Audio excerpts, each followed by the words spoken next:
Hello. This week's Torah portion, Naso, teaches that God allowed people to take Nazirite vows, to set themselves apart for the sake of the Lord, and thereby achieve a higher level of holiness. This vow included forms of abstinence. The Nazirite, man or woman, was not allowed to drink wine or other grape products, get a haircut, or come in contact with the dead. The duration of the vow varied from 30 days to life. There were many possible reasons for the vow: achieving a higher level of holiness, subduing the desire for pleasure by abstaining from wine, being distressed, paying for the fulfillment of a wish, such as the birth of a child, or having an opportunity to make a sin offering. The most famous Nazirite was Samson. His mother promised to dedicate him to God during his whole life, saying, quote, "Lord, if you will grant your maidservant a male child, I will dedicate him to the Lord for all the days of his life, and no razor shall ever touch his head," unquote. Prominent rabbis opposed asceticism. They called sinners and evildoers those who fasted or became Nazirites or took any vow whatsoever, even if the vow was fulfilled. So the practice fell into disuse, and no one is known to have taken Nazirite vows since the Middle Ages. Let us examine in particular the case of Queen Berenice. She was a first-century Jewish princess of Judea, sister of King Herod Agrippa II, with whom she shared power. She was a great-granddaughter of Herod, the so-called Great, whose family ruled Judea for 131 years, from 39 BCE to 92 CE, as a vassal state of Rome.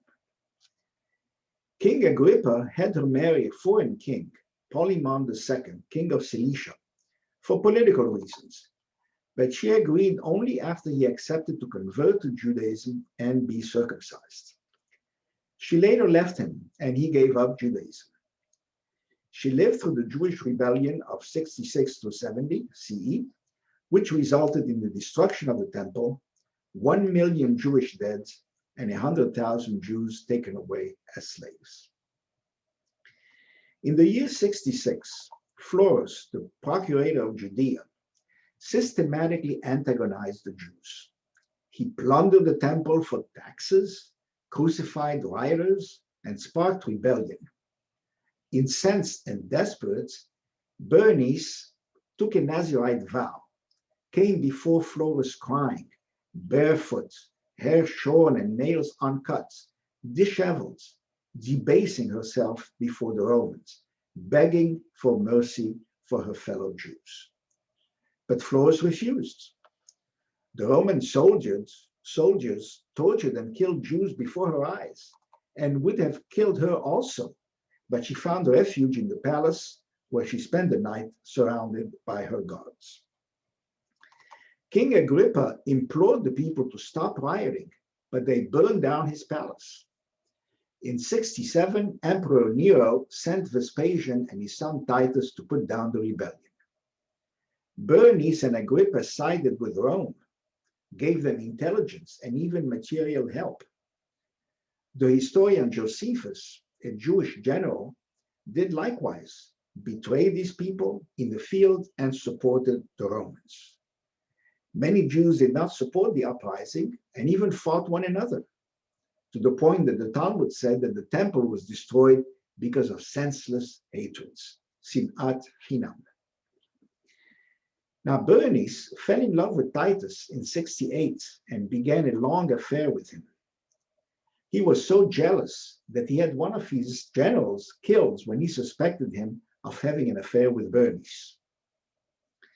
The Talmud reports, "What did Titus do when he conquered the temple? He took a prostitute with his hands and entered the Holy of Holies with her.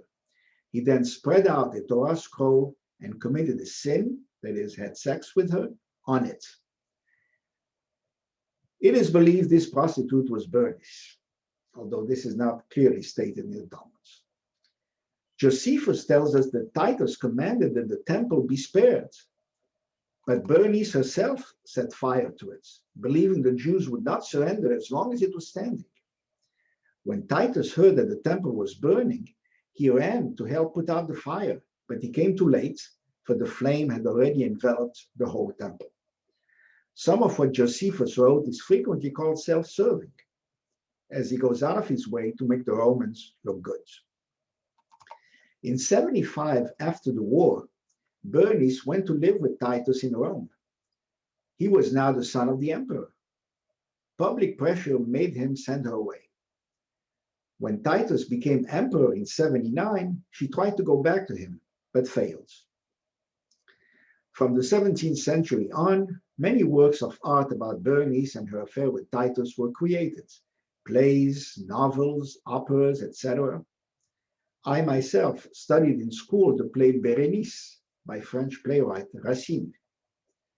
Can we call her a heroine? She was religious, she cared about her people, she placed her life at risk, and she was true to her convictions. Can we call her a traitor? She sided with the enemy, provided him with advice, information, and material help, and even had an affair with him. One can look at it both ways. People are complicated. Shabbat shalom.